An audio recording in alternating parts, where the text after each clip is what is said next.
Welcome to Sex Ed with DB. I'm your host, DB. Let's get into it.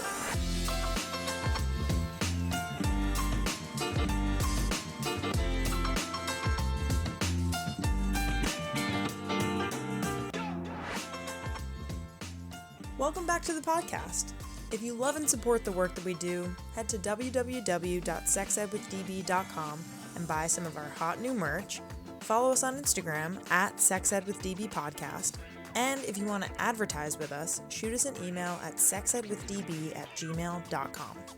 Today's episode is about matchmaking, finding love, and dating during COVID-19 with Laricks and Devyn Simone, two lovely matchmakers of 3-Day Rule. Kara is a national LGBTQ+ matchmaker, and her date coaching style is rooted in the deep desire for her LGBTQ+ community to experience love, happiness, and fulfillment in healthy, long-lasting relationships.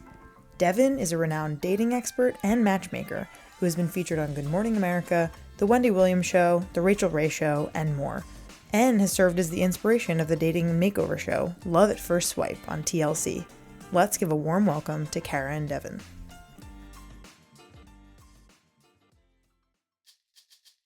Want to get your birth control with free delivery? Well, now you can with Pandia Health. Pandia Health makes our lives easier by bringing you birth control wherever you have internet and a mailbox. If you have a prescription, you can move it to their pharmacy and get your birth control delivered. If you don't have one, you can have their expert birth control doctors write you one. Find out more at pandiahealth.com. That's PANDIA health.com and use code SEXEDFREE to get a free telemedicine appointment for the first 50 people who sign up. Follow them on Instagram at Pandia Health. Offer only valid in Arizona, California, Florida, Texas, and Wyoming.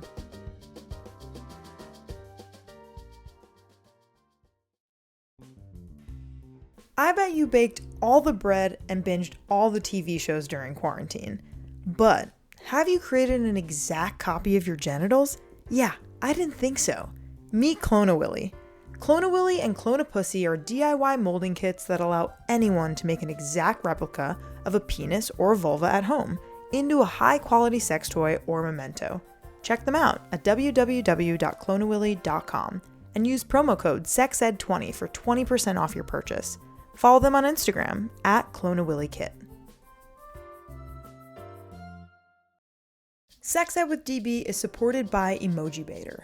Emojibator believes in humor and education to promote a society that celebrates pleasure. Their fun and affordable collection of vibrators is inspired by the sexiest of emojis. That means eggplants, chili peppers, bananas, and pickles. Oh my! They even have a line of adorable animal toys like a kitty cat, chickie, and whale that do a whole bunch of naughty things. Find all of their body-safe toys for pleasure at emojibator.com. and use code SEXEDWITHDB for 25% off your purchase. How many different ways do you think I can say the word lube in 30 seconds? Let's give it a shot. Lube. Lube. Lubey, lubey, lubey. Lube. Lurb. L to the U to the B to the E. Lube. Well, that was loads of fun. This phenomenal and very necessary lube break was brought to you by Uberlube. Use promo code SEXEDDB for 10% off your purchase with free shipping at www.uberlube.com. Kara and Devyn, welcome to the podcast. How are you both doing on this fine Friday afternoon?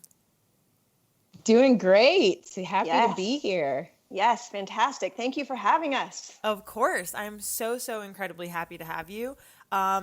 Let's kick it off by you telling us your names, your pronouns, and what you both do. I am Devyn Simone, and I go by her, she, and I am a matchmaker and dating coach at 3-Day Rule. And I am Kara Laricks, and I'm also a her, she, and I am our LGBTQ matchmaker and dating coach. Perfect. I'm so stoked to have you both on. This is our first episode with matchmakers on, so we have a lot to learn, a lot to talk about. Devyn, you get started by sharing your background and how did it lead to matchmaking? Of course. So Like many of us, I grew up in a home of divorced parents. So my parents divorced when I was 2, and then they remarried other people shortly after that. And I was curious as to what made these new relationships work and why their relationship didn't work. Because I was so young, of course, like the time, I don't remember any arguing or disagreements or anything like that. I just knew mom and dad weren't together. So why is that the case? And so I spent a lot of time sort of pondering that question, and I would gravitate towards relationship and self-help books even as a kid. And then even in middle school, I became the dating guru. I don't know how, because I couldn't go on a date. Like I couldn't, let alone drive myself anywhere. But in middle school, you have crushes, and my peers would come to me during recess and ask me questions about how to talk to their crush, or, what does this mean? Because they had a crush on so-and-so. And so I would spend, you'd get sort of like office hours with Devyn in middle school, and they would pay. We had these candy, class or dollars. what did you do? Okay. Yeah, okay. So we had these class dollars. They're called PT points, and they're these little like construction paper pieces of dollars that you would get for getting like an A on your test or good behavior. And each semester you could use those PT points for rewards, like whether it be candy or extra recess or whatever. Wow. And so they would actually pay me PT points. I don't remember what my going rate was then, but to sit with me during recess and to tell me, and I would take notes diligently about whomever they had a crush on and give them advice on how to communicate with that person, or maybe to just like give up because that person wasn't for them, like do laps around the gym. But that carried over into, young adulthood. I was always fascinated by that. Psychology was the only course where I would turn in my homework early without being asked. And then my parents' friends would start asking me for like dating advice. It then turned into a blog, and then turned into a television show on TLC that I co-created and co-hosted with and co-executive produced with my dear friend Clinton Kelly. And that show was all about helping people with their online dating profiles. So I would make over their dating profiles. He would make over their clothing style. And from there, it turned into date coaching, which then led to matchmaking. So it's been sort of an evolutionary process, but one I feel like is so me at my core, just because I love understanding. I think relationships actually aren't that hard. Healthy relationships are a little bit more challenging and hard to come by. And so I try to make it my mission to share that with other people, and so that they can have great relationships. Incredible. And wow, really so funny and very cute and very telling of your personality, of those points, the PT points. Like really amazing small business from a young tween. And that is incredible how that led you to where you are today. That's so awesome. Kara, how about you? Yeah, first, Devyn, I love that story. I don't think I've heard, it in that sequence. So that's amazing. I too, I've had kind of an unconventional path into matchmaking, and I don't think I ever would have called that I would be here today. But like Devyn, gosh, I love doing what I'm doing, and it makes such sense now. But yeah, I started out as a 4th grade teacher. So I taught for 10 years. And ironically, the first year that I taught was the first year I came out as a lesbian. And so I remember teaching in the middle of Kansas and thinking, I am the only gay teacher that exists. So from the get-go, I started a GLSEN chapter, which at the time was Gay, Lesbian, Straight Education Network, just to find other gay teachers. But little did I know that was the beginning of my matchmaking career, because I actually matched a couple of the teachers that would come to my meetings, and they're still together to this day and have a little girl. Yeah. So there was that. And then after 10 years of teaching, I decided, I've always wanted to design clothing. So I went back to school for fashion, ended up having my own line. I too ended up on a reality television show. I ended up designing collections for H&M, Macy's, Saks Fifth Avenue. But I have to say, my favorite part about that whole experience was really connecting with other LGBTQ folks who were like, it's so good to see somebody who's out and following her passion. And I was like, I love being this inspirational figure. I had no idea I was capable of this. And yet I really love inspiring people to follow their passion, be their authentic selves, and so on and so on. So I kind of took that away from that experience. And then, like so many people, found myself at some point thinking, okay, I don't necessarily know that I want to be in fashion forever or in this career, whatever it is, forever. What am I going to do? And ironically, I had this free date, or not date, but job coaching session with a woman named Becky Berry. I'll never forget it. And it was over the phone. And I remember telling her I was a teacher and then a designer, and I was on a reality show, and I love LGBTQ people, and I love connection, and blah, blah, blah. And I remember it just being crickets when I finished, like, how am I going to create a resume for that? I don't know what to tell you like, or what you should do. Where's the through line there? Yeah, what is happening here? And so her advice, though, changed the course of my life. She said, okay, well, what I suggest you do is go into LinkedIn and enter those words that are most meaningful to you and just see what happens. And I was like, okay, I can do that, no problem. Hopped off, entered love, LGBTQ, connection, and lo and behold, this position for LGBTQ Matchmaker with 3-day rule popped up. And I was like, shut up, no way, this is too good to be true. 3 interviews later, here I am 3 years later, absolutely loving working with my community, bringing some light and love and happiness, healthiness into our, wonderful community. And just, it's led into date coaching. And I absolutely love what I do each and every day. It's amazing. So incredible. Wow. Very, very cool. Also, I love that both of you had your own TV shows. Like the fact that Devyn, you like created it, starred in it, executive produced it. And the fact that like Kara, you were on a reality show. Like that's also a very cool part, I feel like, of your backgrounds, because you're clearly very comfortable in front of people, public speaking. Like I feel like that also, like that gravitas, like very much, I feel like probably helps in your like ability to connect people with each other. Would you say that? What's interesting about that is I am weirdly shy when it comes to people one-on-one. And so my role as a matchmaker within our company has sort of shifted to like being a strategist. I do coaching sessions for people, and I joke that I'm sort of like the grandma in the position. So the main matchmaker is like the mom. I'm sort of grandma. Grandma's here. Grandma will chime in sometimes good, sure, sometimes bad. She'll give you candy. But like the going up and just really approaching people thing. You would think, having done like TV shows, but no, I'd say it's probably the opposite. What I'm really good at doing, and what I think I gathered or played a part in the shows that I've done, though, is analyzing big picture, analyzing people, being able to get a sense and like read people, and then helping gently, using that as a mirror to them, right? Like, okay, if you're like this and this is really what you want, how can we complement that?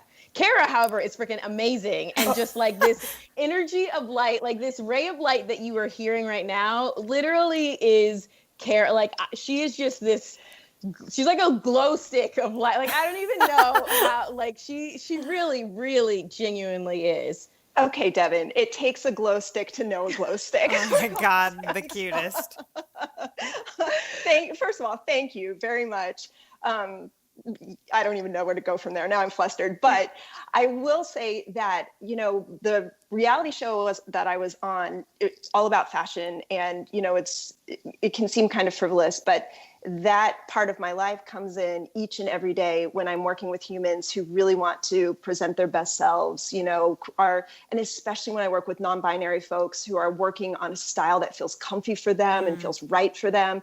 I love having that sort of frame of reference to be kind of a one-stop shop for my clients. So the dating piece under control, the fashion piece, the makeover piece, all of it. It's each bizarre chapter of my life is really leading to kind of the chapter that's going on today. And I guess that's what I take away from my time on reality television. That's awesome. Very, very cool. Let's get into 3-day rule. So tell us about your company, 3-day rule. What are some benefits to matchmaking that don't really exist in the dating app world? And I'll just preface also by saying this question just because I feel like I'm currently in a monogamous relationship. My partner and I just celebrated our 4-year anniversary yesterday. Oh, happy anniversary. Thank you so much. I knew matchmakers would appreciate that. Yes. But I, of course, have a ton of single friends. I'm 27. I have a lot of friends who are around my age. maybe even in their early 30s, who are single and are really looking for connection, looking for long-term commitment. And a big way to do that right now is through dating apps, but they're not working for them for one reason or another. So really, really curious with that context. Tell me about 3-day rule. What are those benefits? So to try and make this as condensed as possible of story, but to give you to answer your question, but to also put it in example form. So online dating, I think, is great, and it can be a great tool, but it's a powerful tool, and it's doing a lot to you mentally and emotionally, whether you recognize it or not. And there are proper ways to use it and improper ways to use it. And most people struggle to know the difference. And I think that's why it can be challenging. The benefit of working with a matchmaker versus using a dating app. So I'll use my own relationship as an example. So I actually met my fiance on a dating app, and but we had the perks or the benefits that I think allowed us to flourish to where we are now, thanks to matchmaking. So I was on a dating app. I was actually just doing a little bit of a social experiment. He didn't know that, but I wanted to see what it was like, the different dating demographics. So I was in New York, put my profile, listed it as in Philadelphia, just because I was curious to see how people would respond there, because each city and dating in different cities is very different. So I did that. He saw my profile, saw where I worked, because I had listed 3-day rule. So his opening line to me was, hey, are you matching for yourself or other people? I just had lunch with one of your colleagues. I come with references. She said I was an A. And so that, of course, caught my attention. So I'm like, wait a minute. And I was just coming from a matchmakers retreat too at the time. So it was really like perfect timing. I was with some of my colleagues at the time. And so I pull over my laptop, and sure enough, he was in our database. And the reason why matchmaking really helped is because on the surface, he was not someone I likely would have put too much time into. And what I mean by that is he's an attractive guy. He's a wonderful and amazing guy. However, he was preppier than I expected. And I went into it certainly being like, he's not going to know what to do with me. Also, being a woman of color, there are concerns sometimes around people fetishizing dating a woman of color. So my question was kind of like, okay, is he doing this because he just wants to try out a black girl? Or especially with his look, we're talking boat shoes, guys. I mean, like the Sperry, it was just like full needlepoint belt. I pictured a popped collar for a hot second. Full blown. So, I was like, okay, is this just a guy that's a bro that's like looking to like try a black girl, like not really into that? So what I did is I pulled up our database and pulled up his profile because he had been vetted by my colleague. And what I was able to do in that moment is see all of his answers and what he was really looking for. And what was powerful about that is that these were answers that were given before he ever knew I existed. So the first thing I went to see who he was looking to date. Because sometimes people will be very explicit and say, I only want to date this. I only want to date a blonde. I only want to date blah, blah, blah. And that's kind of truthfully what I expected from him. Nope, he was fully open. I saw that we shared some of the same values. I trusted my colleague's perception of him as well because she's good at reading people. So what that did is it allowed me to give it a chance and be open on someone that I may have passed on otherwise. We did a poll of our couples not that long ago, and 47% said that the person that they fell in love with, their match, was someone that they likely would have swiped left on, that they would have said no. So, and not that I would have swiped left on him, but certainly I don't know that I would have given it the chance, that even like when we met, for example, I'm someone that's very motivated. I don't care about your status. I don't care about money, but I do care about just people that are like motivated, ambitious, and like kind of well put together. When we met, he was driving a 1919 Get Out and Push. He loved the car because it was like an 87 Jeep, reminded him of his first car.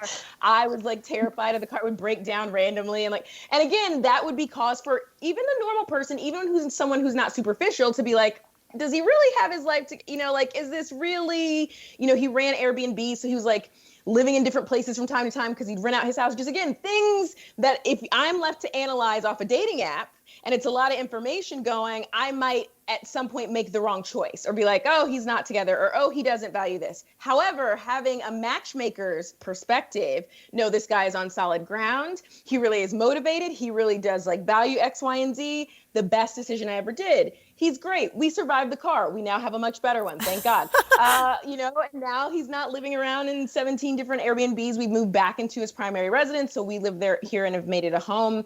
But without a matchmaker, I very easily and very likely would have passed on that opportunity or not taken it very seriously, not giving it room to grow. And I think with the dating apps, you're literally trying to like be in the moment, but also be out of the moment and analyze so much information and analyze yourself. And it's really hard to do. Yeah, absolutely. Yeah.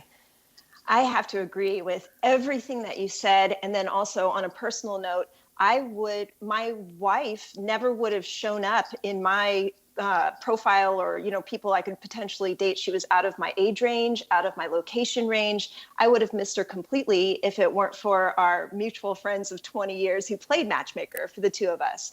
So I think there's just kind of those quantifiable things that sometimes will rule out who your really great match is. And then the other thing that I feel like I've gotten a really, really good sense of is when someone signs up with us at 3 Day Rule and enters into our database on the back end, behind the scenes, we get to see photos and then their basic stats. And I will say, even before I meet with humans, I take a look at their pictures. I get this idea in my head. I see their stats. I kind of get this vision of their lives. And over and over and over again, I am surprised. I am shocked. Their vibe, their essence is nothing like what their photographs look like. Their job is not necessarily what a couple words can describe. There's just so much more behind profile pictures and stats or, the answers to a few questions on a dating app. So the real difference for me between online dating and then working with a matchmaker is we get the in-person vibe. We kind of understand, we get to hear what that person's version of the fairy tale is with another human. And those are things that you just can't get from a dating app. So, it's funny, our founder, Talia, will always say, I truly believe people are swiping past their soulmates. And I think that's true. I really do. I think they're just kind of not on their radar for one reason or another, or they're just not giving people who maybe at first glance aren't their type or don't fit the bill totally or fit their list a chance, when in reality, that in-person vibe or connection could be amazing. Totally. Kara, that is so well said. And I just want to add to that too. The other thing is, we as humans typically have a propensity to, when there's something that we want, of course, we kind of angle ourselves to get that thing. And so I feel like with matchmaking, we really strive to offer a level of authenticity that you can't get on the apps. Because if I'm looking at your profile, say I'm looking at Kara's and she says, oh, I love dogs and I like whatever. Maybe I'm actually not a big pet person, but I think Kara's beautiful and I want to talk to her. And maybe I had a dog once when I was 6 and then we gave it away after a month. But I may be inclined to, in talking with her, talk that up or say, yeah, I want this too. And so sometimes you hear about people who get into relationships only to go down the line and realize they're incompatible because their values are very different, whether it be one person sort of misrepresented themselves or maybe they just kind of didn't know themselves. And so with matchmaking, because we hold these interviews before ever making the introduction, and because there's no right or wrong, you're free, we have heard it all. You can tell us anything. We will not judge you. And so if you don't think you want to have a family one day, cool. You can tell us. You don't have to pretend that you do because you want to impress this person. There's no pressure there. We will then honor that. So if we match you, we want to match you with people who are actually in the same space. And that's true kind of across the board. And I think with online dating, again, it's hard because you want to share information on your profile, but then for the other person, oftentimes they want to kind of grab onto that information and try and make a connection, even if they don't feel as strongly or aren't as connected to that particular thing that you had listed. Can I say one last thing on this topic? Okay. I think another benefit of working with a matchmaker is what happens beyond the initial swipe or connection. So, for example, so many people are so isolated with their apps, sitting in bed and, just swipe, swipe, swipe. No one in the world ever has to know if they matched with someone or if they didn't, or if the conversation fizzled or if it went on. And when you're working with a matchmaker, you have this built-in wing person who, is like, wait a minute, let's break this down. You may have interpreted that way, but is it possible they could have meant it this way? And there's just a disconnect here. And it doesn't mean that this should stop. This means you should find out more. You should go on. And so when you've got someone right there by your side where you can kind of share your experience with, quite often you find, oh my gosh, I have been repeating this pattern over and over and over again. No wonder nothing's gone past a second date or a second conversation. Right. No wonder. Aha. So we serve that purpose as well, I think. Yeah, no, that is hugely valuable to have someone to be like, hey, like, what do you think of this thing? Like that happened. Yeah. Because I feel like specifically, and maybe this is my bias as a sex educator, but like, of course, I feel like with cis men in particular, and I think there are absolutely studies to back this up, they don't have community like cis women have community to talk through issues about relationships, about emotions, about feelings. And I feel like straight cis men in particular, it's very common that they have these ideas and these thoughts and they haven't told anyone about them. It's just like kind of keeping it inside. So I'm sure that it is very helpful for not only cis straight men, but for everyone to have an opportunity to share those thoughts, those kind of confusing things that can happen in the beginning of dating, trying to figure each other out with someone who is unbiased in this way that they know kind of an equal amount of information about both parties. Truly. Yep. And I would love to know actually, so this was all amazing, but just even taking a step back, if someone wants to participate with 3-Day Rule, what does that even look like? Like, say I stumble upon your website, like, can you talk me through like what it looks like to interact with matchmakers and what kind of, I'm sure like there's not the same process for every person, but can you talk through like a typical kind of process of what it's like to work with a matchmaker for those of us, including myself, who have never interacted with a matchmaker before, like on a professional kind of matching dating level? Yeah, so we strive to make it as simple as possible. Basically, you come onto our site, you fill out a few questions of yourself. You can even do it from your phone, so super easy. And so you'll answer some basic things, right? Like your age, education, background, a height, upload a couple pictures of yourself, really just basics of your zip code so we know kind of where to place you, like in what region that you're in. And then you will be assigned one of us from the team to speak with. So we will reach out to you. And if you're looking to just be in the general pool, you can totally do that for free, which is great. So when you're in our pool, we have a really large pool nationwide. I know it's over 100 and something thousand, maybe even close to 150,000 at this point. And you can be in the pool and we will reach out to you in the future if we think that there's potential. Again, we have limited information to start with, but if we just see on paper that, you know what, hey, this person looks interesting, maybe they could be a fit for so-and-so, then we'll reach out and set up an actual interview with you to get to know you better, get to know what you're looking for. And if we do think it's a fit, then we'll make that introduction, which is great. If you're looking to actually work with us one-on-one, where we are proactively searching for you and you get that sort of coaching and that support and that wing woman system that Kara was talking about, then when we chat with you initially, the very first time, so this is after you've signed up and just put your info into our system, which is all confidential, by the way. It cannot be searched publicly. Only myself, Kara, the rest of our colleagues can see it, but that's it. Then we will chat with you on that initial call just to get a better sense of who you are and what you're looking for. And from there, we'll determine whether or not 3-Day Rules even that we're a great fit for you, because we want to make sure we're committed to giving you the best experience. So if you have really tight parameters that's like, I am 5'1", but I only want to date people who are between 6'3" and 6'10", that's great. We support you. Oh, no judgment. But we probably aren't going to commit to that because, that's just a big discrepancy. And we want to make sure we want to give you as much opportunity as possible. But if everything that you're saying that you're looking for is something, and we've seen a lot, so most of the time we are confident that we can match you with what you're looking for, then we will offer an opportunity to do that, starting with a 3-month package. We also have a 6-month package. We also do like add-ons and customization in terms of coaching and all of that stuff too. Awesome. Yeah. Well done, Devyn. Ding dong. You got it. That was great. I don't think I have anything to add. That was a beautiful Perfect. No, that was I felt like that's explanation. I'm like, okay, I don't want to get off into too many tangents about how the process works, but phenomenal. Yes. No, that was great. Phenomenal. And also just a comment on like the 5'1", like woman 6 foot or taller man thing. My partner has a theory, and I feel like it's been confirmed by a couple of my like friends who are very short with very tall partners. And he thinks that there's either like two people who are like around the same height, if we're talking about specifically like a straight couple, and then there are like couples where the woman is like 5 foot and the man is like taller than 6'2".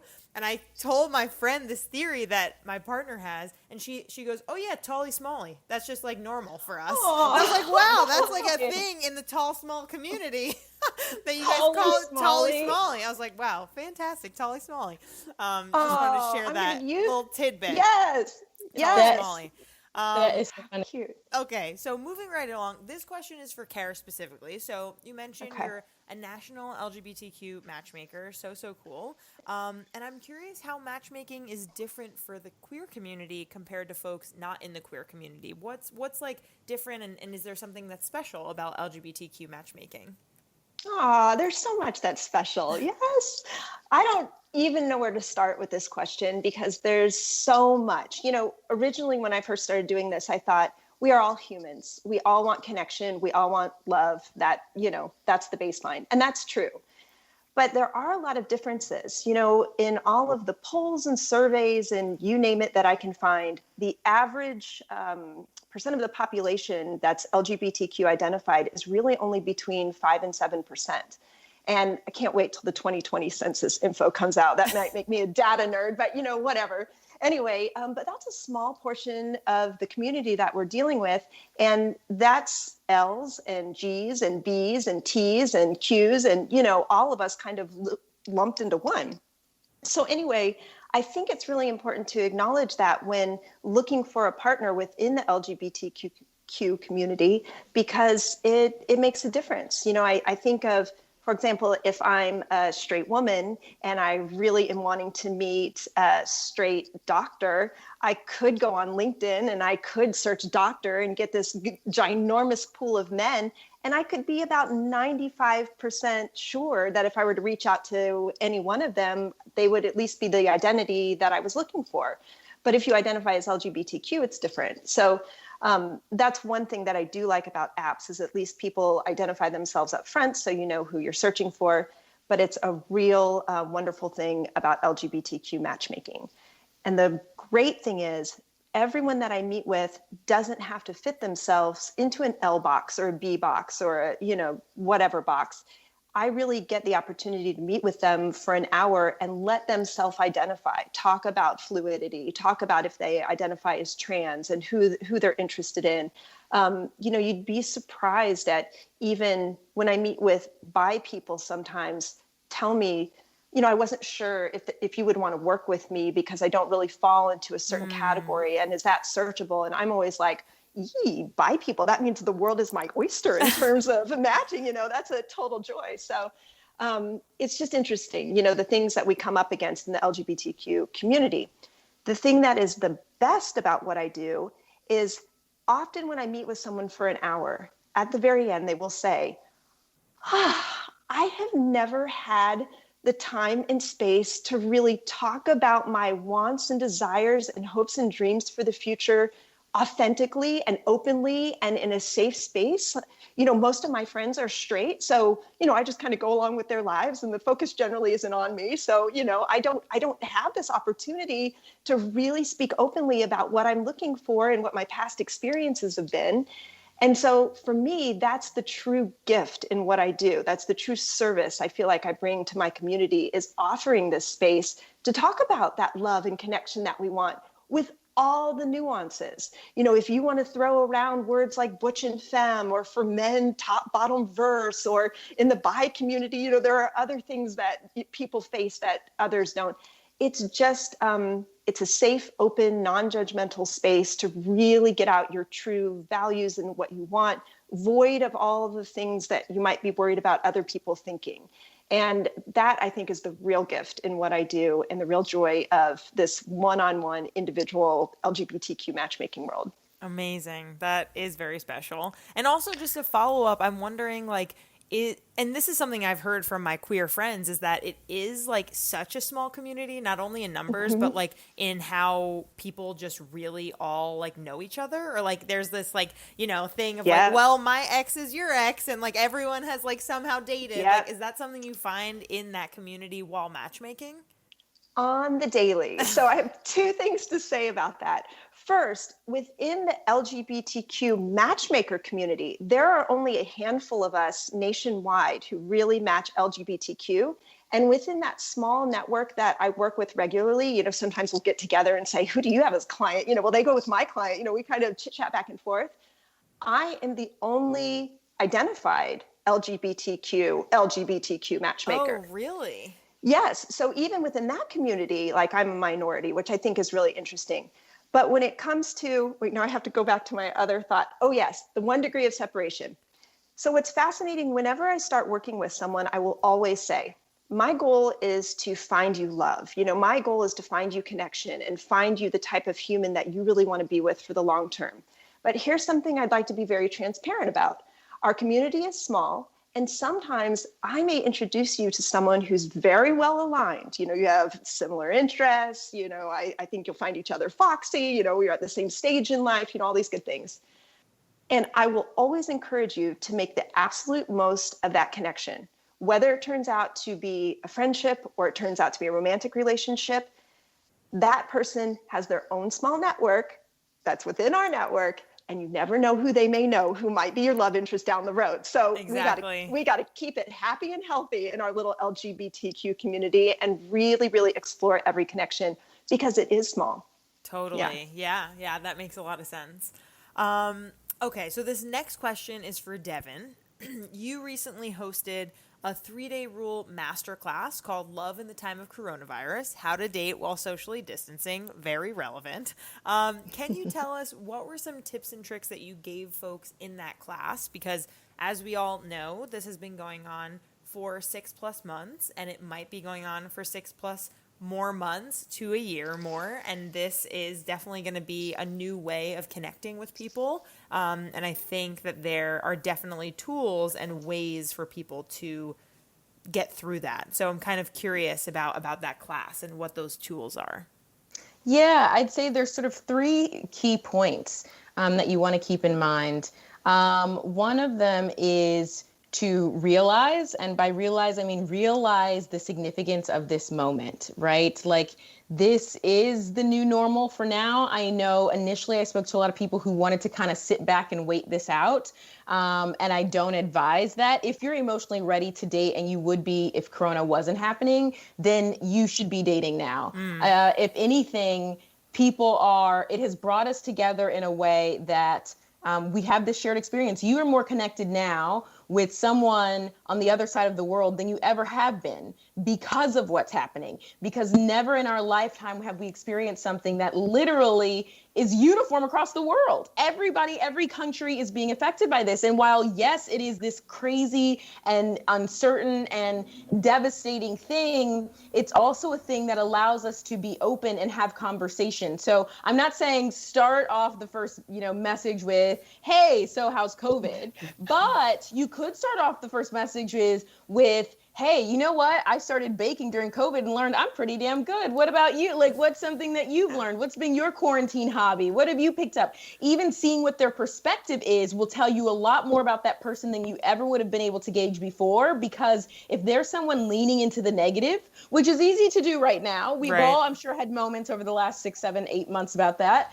But if they're leaning into that and living in that space, and you know that you're naturally an optimist, listen to that, right? Like, that's telling you right then and there. And that's something that you wouldn't have been able to discern necessarily had you just met in sort of normal times. But if they're able to make the best out of a negative situation, sign me up. Like, that's the kind of person you should be looking Exactly. with. Exactly. If they have like Kara vibes and an essence of just positivity, truly. And I don't say this to make you uncomfortable, Kara. I just adore you, and I'm a huge fan. Even though we work together, you should know. Right back at you. Back at you. You guys are so cute. Thank you. Matchmakers are cheesy, you guys. If you didn't know, we really love love. And we love each other. We want everybody to have love. So true. But realizing the significance of that moment is really important. The second thing to, evaluate or look at is you want to do, a refresh of your dating profile. So, if you've had profile pictures that you took 6 years ago and you're still using it, it's probably time. It is time. You better grab, most smartphones come with a timer. You better make use of that timer. Go get a can of soda and prop up that phone to give you good angles or something. You can hire a matchmaker. We help with that stuff. Ask a friend, but refresh your profile. Refresh and list that new activity that you've learned to do during this time. Talk about something that, like, the last funny thing that you've seen. Put some new pictures out there, but people sometimes let their dating profiles get stale. And we know this is matchmakers because we look through the apps too. And if I saw your profile, it looked the same. If I saw it 2 years ago and it's the same pictures, and I know there goes Matt again. He's still at it. Still going fishing. A lot of fishing pictures. Exactly. Still hadn't put a shirt on. It's time to do a refresh. And you have time to do it because you're likely not commuting anywhere now. So you should do that. And then the other thing is to be bold. It's okay to be bold. First of all, you have nothing to lose. Second of all, nothing could be worse than what's sort of happening this year, so you might as well. And third of all, there are so many, because more people are online now, more people are at home now, more people are looking for connection now. Shoot your shot. Mm-hmm. What do you have nothing to lose but shooting your shot. Send a message in a DM, right? Even if you don't know if they identify the same way you do, it's okay. You can play it off. You won't have to see that person face to face, so it's okay. As long as you're respectful, go ahead and shoot your shot. You can just say, hey, I get people shooting their shot all the time. I mean, I have pictures everywhere that I'm engaged. You can Google it. But hey, it's all right. And I'm not mean back. I just say, thank you. It was nice to meet you, or like wish you the best or whatever else. But you might as well shoot your shot because you don't know what that person could be to you. You also don't know, like Kara said, I have so many friends that I started off as like internet friends with, like even Clinton Kelly, he's supposed to be the officiant at our wedding. He is a dear friend and a mentor now. We've been friends now for 7 years. We met on Twitter. He literally tweeted at something on a show that I had done. And I was like fangirling, like, oh my God, I'm a fan of you. And it started as a tweet. And now like really just he's met my mom and like love him. My first child will probably have his name incorporated at some point. So truly, but it was like, and he wasn't shooting his shot per se. Like we never imagined, I don't think we'd be friends, but it's just to show you how random, like you can message anyone really. And as long as you're thoughtful and kind about it, you could simply be like, oh, I saw this photo you posted. It was really great. Or have you seen this meme? I saw that caption you posted. It reminded me of this meme here. Like, have you seen that? And you could strike up a conversation and you never know where that could go. So Corona, anything, it's done a lot of craziness in a lot of ways, but it's also been an opportunity for people to really reevaluate and reconnect. We've seen a lot of people get in relationships faster because of Corona. We've seen people that were perpetually the playgirl or playboy actually kind of like settle down and commit now, because when the world's ending, you at least want someone to help you row the boat. So I think people are reevaluating in that way, so make the most of it. Yes. And I love that whole shoot your shot thing. I feel so strongly about that. About people who are just unsure about what to say or how to exactly craft the right response. It's like, just say something. And like, again, as long as you're kind, as long as you're yourself, like, and it's better to know whether or not that person would potentially be interested in you now than later. Like, don't wait around and kind of say like, well, no, they they're out of my league, or, who knows, just shoot your shot and go for it. No one is out of your league. Shoot your shot. Like, it is so something else I told in the webinar, which if you go to 3 Day Rules Instagram page, which is just at 3 Day Rule, 3 spelled out, I think you may be able to access that webinar because it stayed up, like it's still available. Or even if you go to the paging, you'll see like the link listed on the picture that they did, like the sort of infographic. You can Google that and I think you can get access to it. But some random examples, like a few years ago, I don't know why. Like Shaq started following me on Twitter or something. I don't know why. I really don't know why. And I messaged him shooting my shot at the time, which is ridiculous. But I messaged him and I basically was like, I DM'd him and I go, how are you going to follow me and not say hello? I literally had didn't expect a response, didn't know what I was doing, didn't know whatever. Sure enough, not only did he respond, we then text for a little while and then we hopped on a call. We've never met. We were not close friends or anything like that. But it's just to show you there's literally it was Shaq. Yes. Yes. And it happened another time with someone who a friend of mine told me, this was a few years ago, obviously back when I was single. She was like, hey, there's this football player on our team, because she was big into football, just as a fan. And she was like, oh, there's this guy on the team who I think you would totally like. And I didn't know who she was talking about because I only follow playoffs. Other than that, I'm not really into it. So I looked at pictures and I was like, oh yeah, he's kind of cute. So I added him on Twitter or something, and then he followed me back, and then I messaged him, and I forgot what I said, something stupid. I think maybe even the same thing I said to Shaq, because I figured it worked that time. Yes, copy paste. Yes.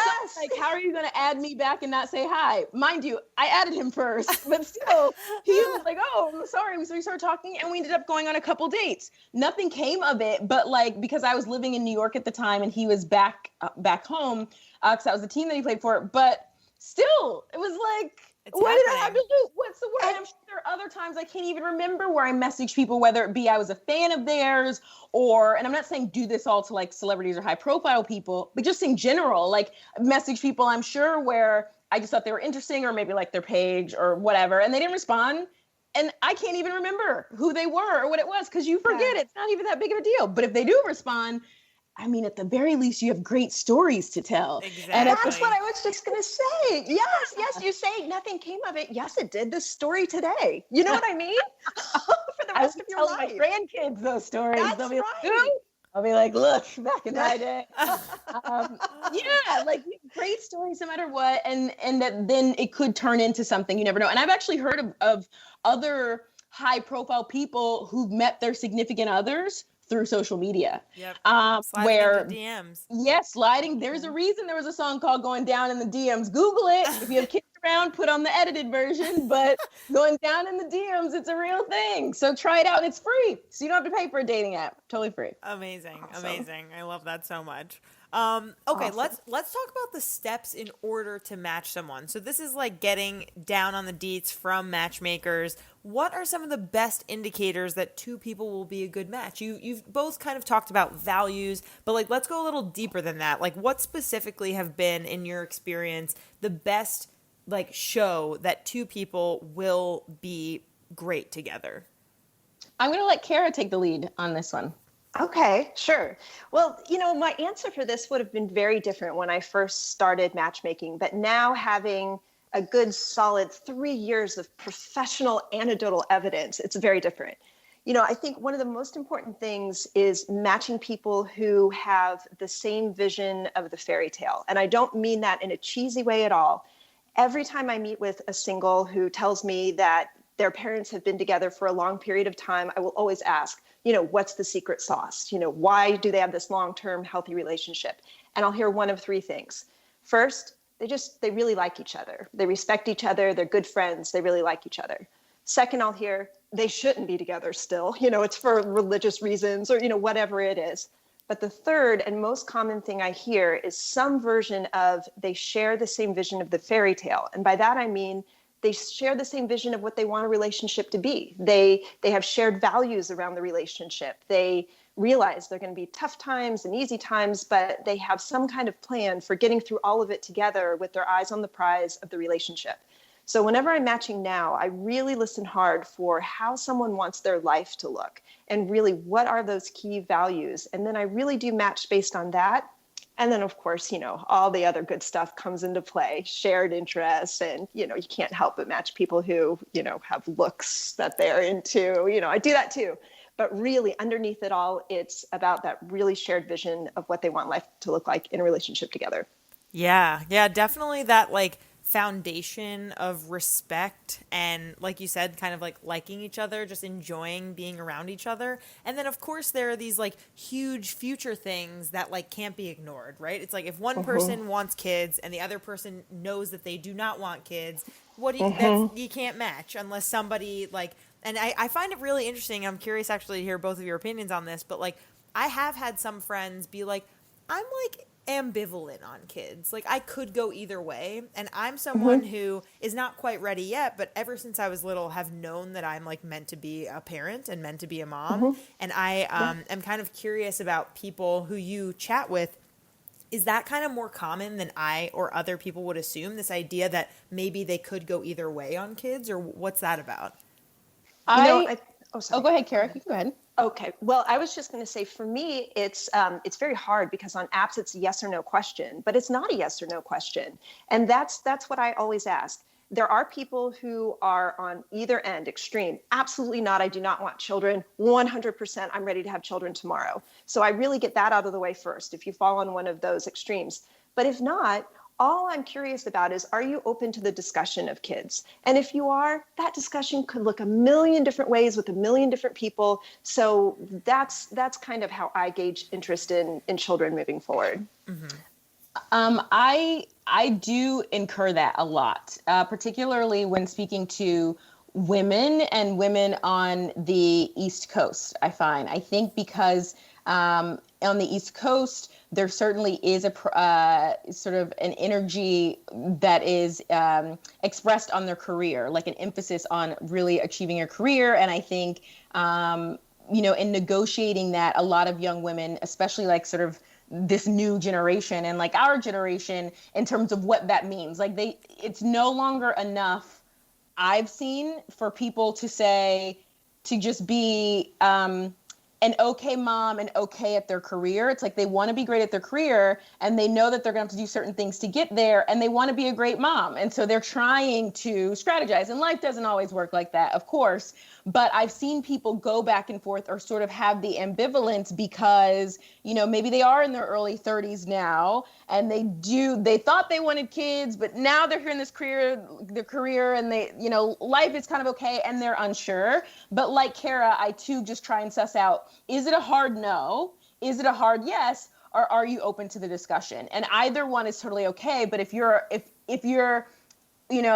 open to the discussion, I likely wouldn't recommend you go with someone who's a hard no, hard no. Right. And if you're obviously a hard yes, like I would pair you with someone who is, because I also recognize, that even in a hard yes, life can throw you curveballs. So you can have this expectation that that's what you really want. And who knows where that comes into play, what life provides for you too, right? Or what opportunity. So, but yeah, I'd say it's fairly common, particularly in the people that I speak to on the East Coast, to sort of maybe lean into yes, but be very much like, but maybe, okay, if that, honestly, I wake up some days at this point now being like, especially at the state of the world, being like, it's horrible. Like, yes. Because I think we've had 8 friends in the last year have babies. Like, literally, It's insane. I know. And I just found out another friend's pregnant, like 2 weeks ago. So there's that. And then there's the other part of you that's like, but I don't really know. So that's pretty common. That's fair. That is totally fair. Okay, so let's get into the idea of cultural matchmaking. So there are many communities around the world that still participate in matchmaking, as we saw in the controversial and very interesting show, Indian Matchmaking. Have you both seen that show also? Are you kidding? Yeah.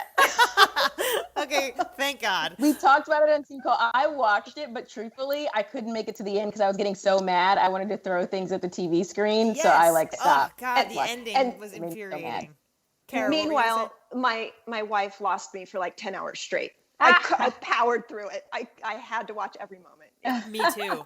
And also, I'm a Jewish person. I know also in a lot of religious Jewish communities, I have like very religious cousins in Israel who have been matched by matchmakers in their communities. So I'm kind of wondering how you all participate in some of the same rituals or principles. Like, how do you credit folks who have been doing this work for such a long time? Does that come into the conversation at all, and how so? For me personally, it does and it doesn't. Like, I very much recognize that this is one of sort of the oldest professions, if you will, in the book, and love that.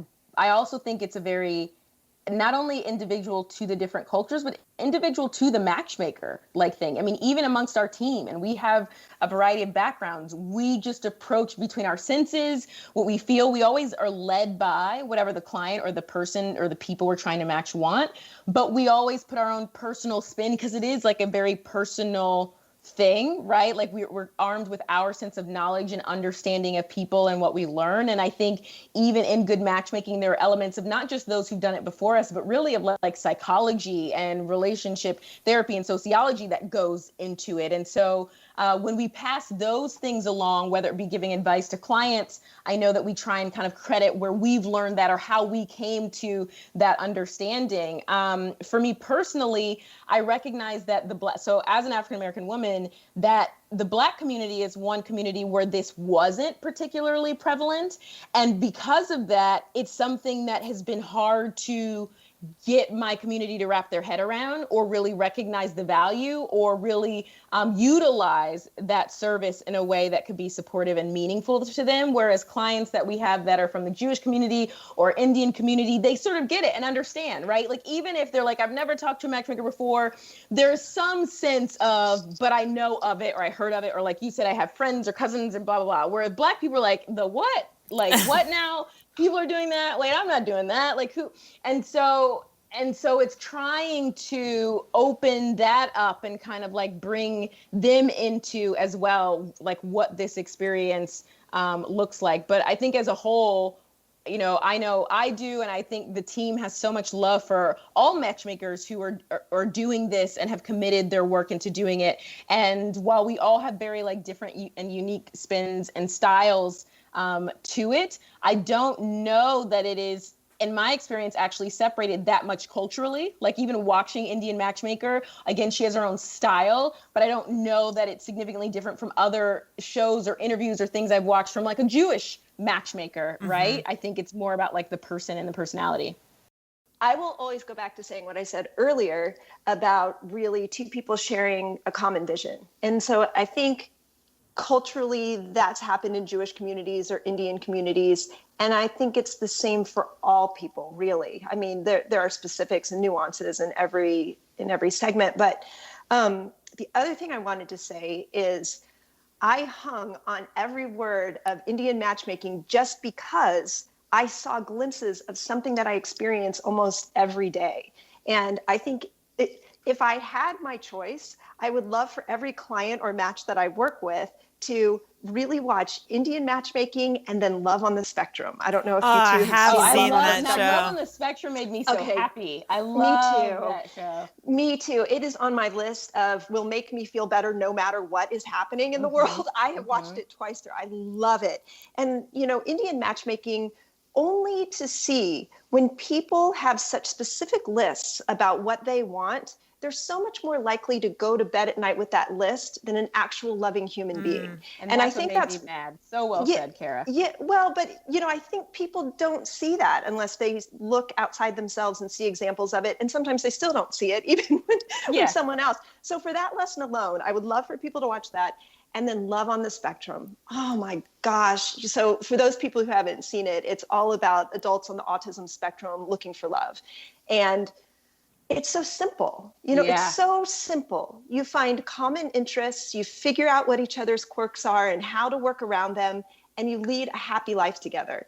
And my idol is Jody, who works with the couples on that show, how she meets each person where they are at. She treats everyone with integrity. She honors their wishes and then gives them the tools to help them get what they want. And that's what we do as matchmakers. So if we could talk about Love on the Spectrum all day long, I would. It's fantastic. I can't recommend it enough. Yes, it's so interesting because I recently had on actually a woman who is an autism sexuality expert, and she recognized the positives in Love on the Spectrum, but her and I had a very interesting conversation about it because she, as someone who is not only an expert and like in academia with like autism spectrum disorder, but is someone on the spectrum herself, really talked about all the things that Love on the Spectrum was missing. And I found it so interesting. And I can't wait for you all to hear that episode because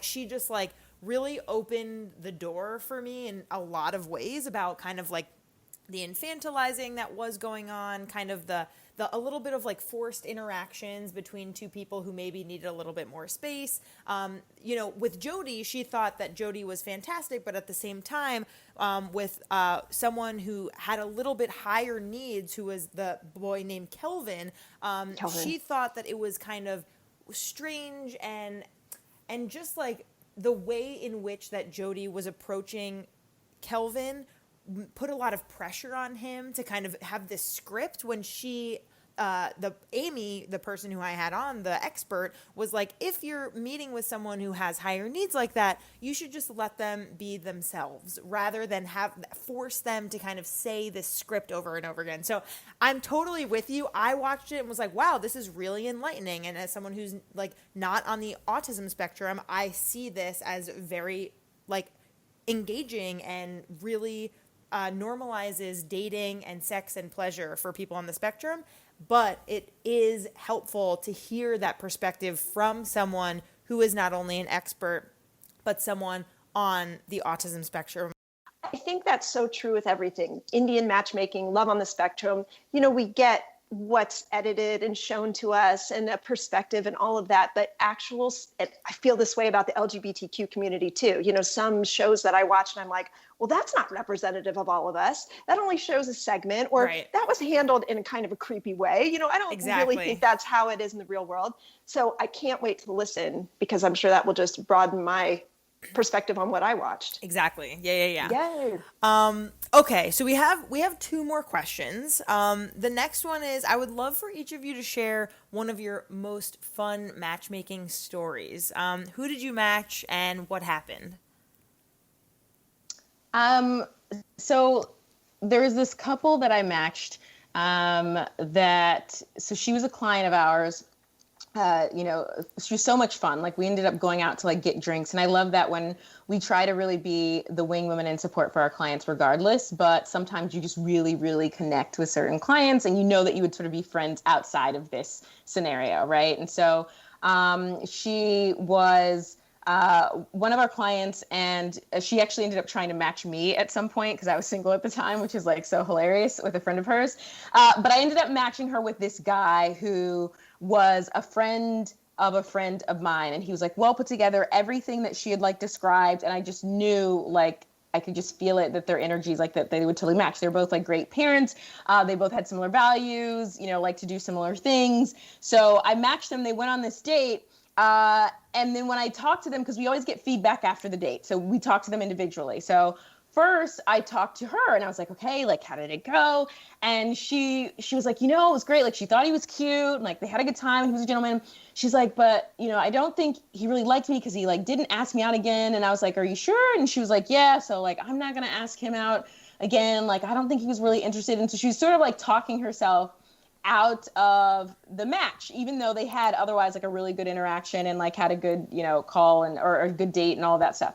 So I was curious because it didn't really seem to add up, and I was just so sure that they were going to like have this like spark. So then I get on the phone with him and I ask him how it went. And he tells me, it was great. Like, she was beautiful and we laughed, we did this. And I think they even did like 2 things on the date, which we love. So, if you're going to a second location, that's great, because you could have bailed after the first one. So that means like there's something there.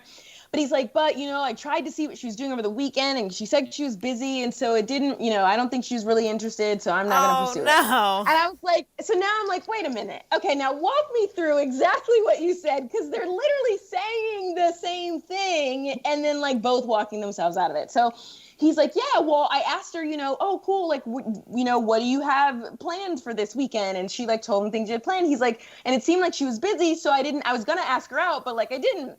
And so then I get back on a call with her and I'm like, okay, now walk me through again. What exactly did he say? And she was like, well, he never asked me out. And like, we talked about my weekend. And I was like, but you realize him asking like what you had going on in the weekend was him trying to like crack open the door to like ask you out. Another date. So needless to say, I had to do a sit down with each of them. We had a conversation, and then they did talk on the phone again. He did ask her out again, and then they did start dating and got into a relationship eventually. But it was just those little missed moments, like where if you don't have someone to step in sometimes, right? Like we talk ourselves out of these things, and it's crazy because even retelling the story, it seems so obvious, yet they both were clearly committed to this idea that like, oh, she doesn't really like me. He doesn't really like me, like on to the next. And yeah, they were like so great for each other. Like it's so great that I ran into them at a party once that I was going to, that another friend was like going to, and they had been invited as a couple and I didn't know. So yeah, it was just a funny story. Love it. You are inspiring me to handle something differently today by this story. I mean, right now, I'm in the middle of two guys that I matched, and it's the craziest miscommunication ever. One asked, when are you available? The other gave a window of a couple of hours that happened to be in the afternoon between 4 and 6. The other sent the other a Google invite with for 30 minutes within that time. And I was like, what are you doing? For There's a no date? Yes. I'm like, oh my gosh. But it is. They will be a great match. They're two great guys. If I could just get them together. Okay, so good. I'm going to have a good sit down with both of them today. Yes. Okay, but favorite, oh my gosh, I have so many great stories. I'll be honest, a lot of my really great stories come from my coaching clients. I love it because my coaching clients are not only interested in perhaps matchmaking, but also getting online. So they have all these stories that they share with me from their online dates. And okay, I guess right now I have two simultaneous great stories going on.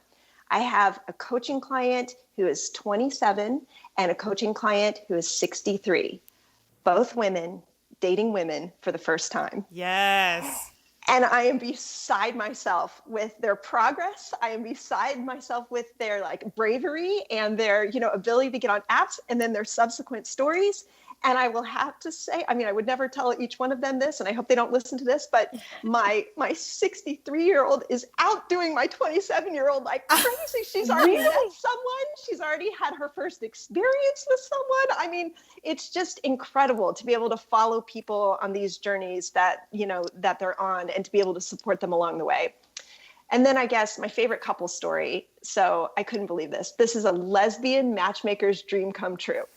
I had a client, she was in LA, matched her several times in LA. She was very focused about, staying in LA.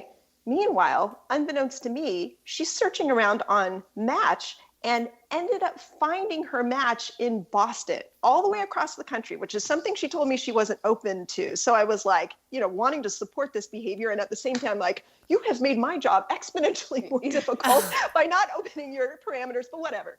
Anyway, found her match. I coached her through the beginning stages of this relationship, and oh my gosh, we got to be so close. Like you're talking about, Devyn, I consider her a friend. And it was just incredible. Anyway, couple months into it, I get a picture texted to me, the two of them in front of, are you ready? A U-Haul. In the lesbian world, that stereotype, two lesbians U-Hauling is like gold. It's matchmaker gold. I'm like, no way, I got the U-Haul picture. I'm so happy. Anyway, LA was moving to Boston, and they are engaged. They came to our wedding. And I mean, it's just been like the most incredible relationship that I've built all through matchmaking. It's awesome. That's so awesome. I love that, Kara. That's amazing. Okay, we have one more question. This has been an absolute pleasure. I feel like I've learned so much. Thank you both so much for taking time out of your day to be on here. This is such a great episode. And I'm wondering if you can give advice to folks who are listening who are looking for that long-term partner. What are some tips that you'd give them to find the right person? A few things that I always start everyone with, and I did them myself.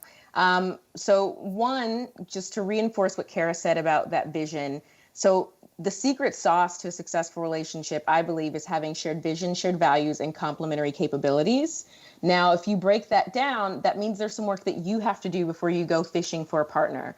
you need to recognize what your vision is. And it's okay if it changes. It doesn't need to be concrete. But in general, what do you get excited about every day? What are you working towards? What do you hope to achieve in the next year, in the next 3 years, in the next 5 years? Okay, great. Jot that down. Be clear about that. Not only so you can hold yourself accountable, but so then you can adequately assess if someone's moving in that direction, because you naturally want someone who's going in that direction so you guys can support each other. You don't have to drag them to your side and them dragging you to theirs. Like, if you're both working towards one day, having a job that allows you to travel the world and work remotely, cool. That's what your goal is. Look for someone who believes in that. Maybe not someone who's, tethered to a 9 to 5 and believes that that's where they need to be, because you guys are going to struggle on that.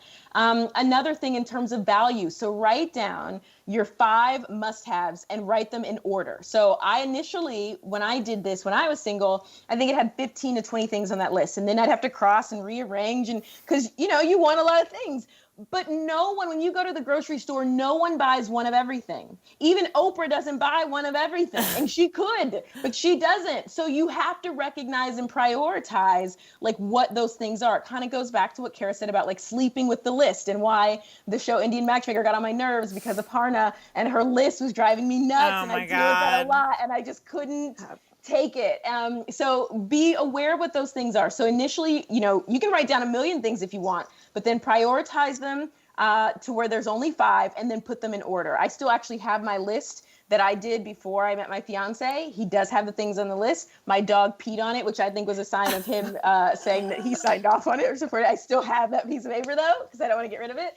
But just be clear. And then once you know what the things are on your list, commit them to memory, because sometimes we'll say we know, but we don't. We're looking for this elusive thing or chemistry. Chemistry will F you up. Stop relying just on chemistry. It will mess you up. It will distract you. That's like saying, I'm just looking for food that's good. There's a lot of things that are good that aren't good for you. So you want to have a balance there, but know what those things are, so that, like, in the instance of my fiance, Johnny, again, the preppy shoes, all of that, I was like, not sure. But I knew what my must-haves were, like intellectual curiosity.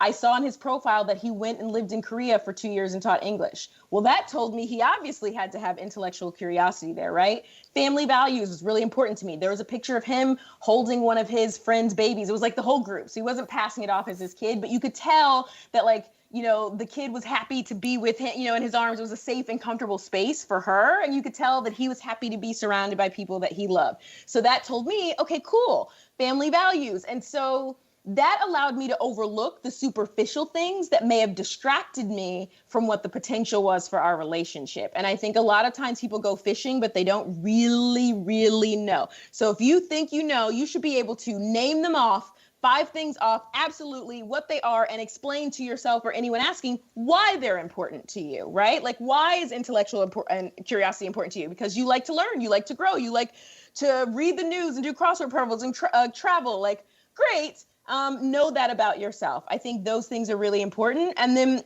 the other thing is to stop expecting to know right off the bat. There's a thing called, I think it's like survivor's bias, right? Where if you survive something, you literally can rewrite the story. You'll rewrite history over time. And I think we've experienced a lot of that with long-term relationships. We look at some of our grandparents that are maybe still married, and we're like, oh my gosh. I was reading an article just the other day about, I don't remember, it was some like rock person, I should know, but I don't remember, and his wife, and they've been together for like 40 years and how great. And I was reading the comments, because I love to read the comments. I don't like the trolls, and I don't troll people. My mom does, but I like to read the comments to see because you can always kind of gain more information sometimes, or more context around it. And what was interesting is this article was talking about, like, they're giving advice, we really like each other and we like to hang out, and that's the key to our success. And so reading that, you'd be like, great, I want that. Like, they've been together so long, and she supported him in his career, and they're amazing.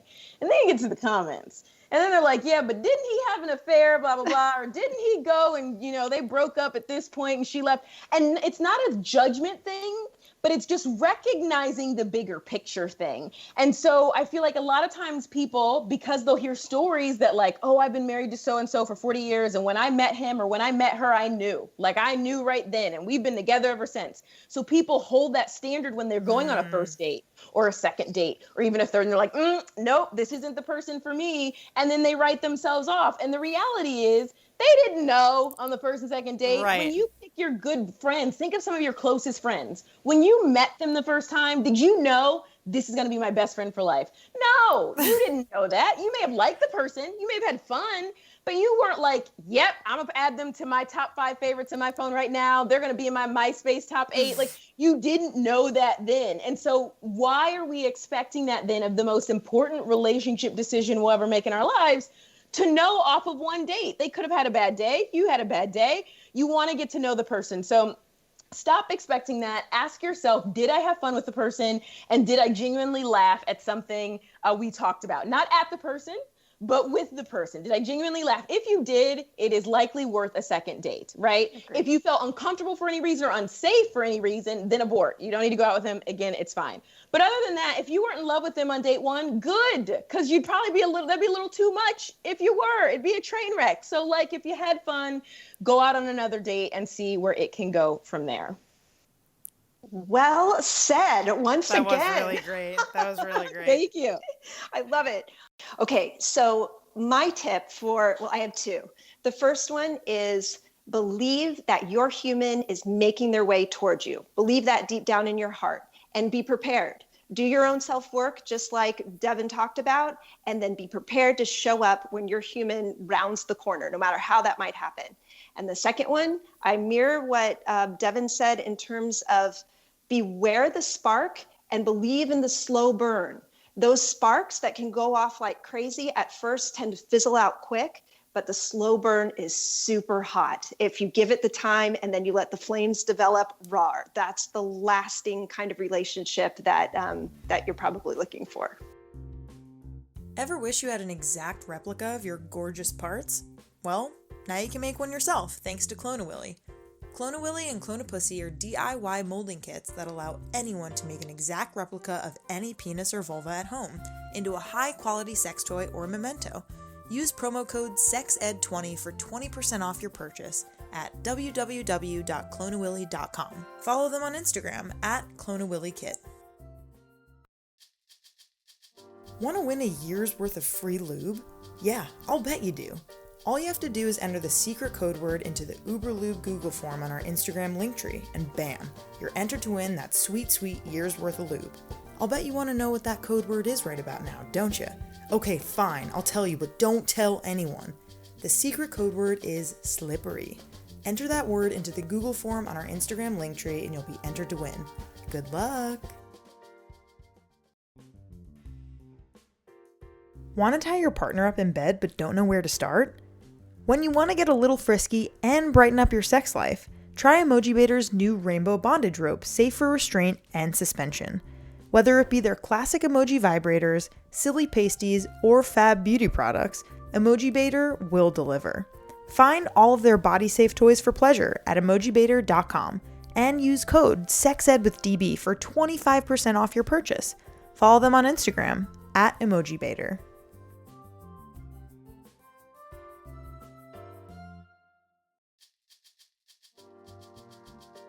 Sex Ed with DB is supported by Pandia Health, the only doctor-led birth control delivery company. Here are some fun facts about Pandia Health. Most birth control is free with insurance, or for $15 per pack without. Your birth control comes with free delivery and free goodies, and you can get an online doctor visit if you need it, which is perfect during COVID-19. Go to pandiahealth.com, that's Pandia health.com, and use code SEXEDFREE to get a free telemedicine appointment for the first 50 people who sign up. Offer only valid in Arizona, California, Florida, Texas, and Wyoming.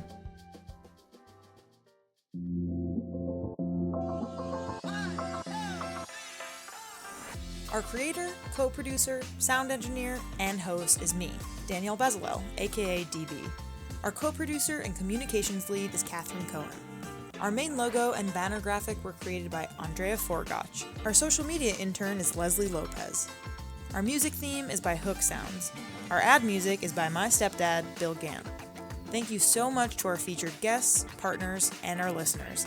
If you're interested in advertising with us, email us at sexedwithdb@gmail.com. For more sex ed content, follow us on Insta at sexedwithdbpodcast. Tune in next time.